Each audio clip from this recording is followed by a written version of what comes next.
3 billion euros is the amount of money Russia received from selling iron ore products and ferrous metals in 2023. The National Association of Mining Industry of Ukraine has appealed to the President of European Commission and other European officials to stop imports of Russian iron ore and ferrous metals. In particular, the association proposed to amend the EU sanctions legislation and increase the list of iron ore products prohibited for import. Ukraine, together with other countries producing MMC products, can easily replace Russian MMC products on the European market, and this should be a testament to partnership relations and support for European and Ukrainian businesses, from the publication of the National Association of Mining Industry of Ukraine on Facebook. While there is no decision to impose sanctions on Russian metal products, the European Union is considering the option of tightening restrictions on Russian gas industry, namely imports of liquefied natural gas, Bloomberg writes. This initiative has already been supported by the Italian Minister of Environment and Energy Security. According to him, Rome has no reason to boycott the decision to impose new EU sanctions. Italy is right now in a condition to even do without Russian gas altogether. We have diversified, we have various sources, and we have the regasification terminals, so we have sufficient supply to be relaxed. Gilberto Pichetto Fratin, Minister of the Environment and Energy Security of Italy, in a comment to Politico. The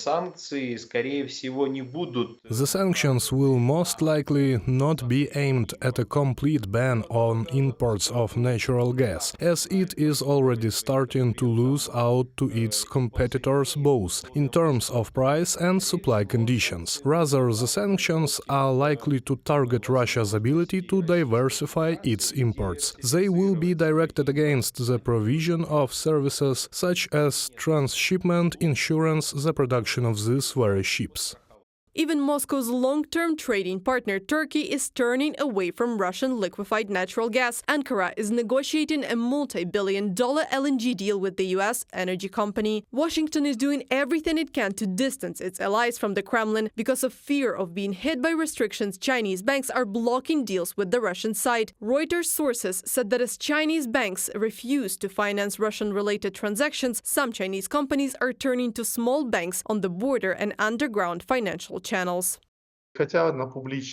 Although on the international platform China continues to persist that it's not a party to the conflict, that it does not support sanctions, and that it demands its right to development and its right to form free trade relations with any country. In reality, we see that China is taking certain measures to limit this trade with Russia.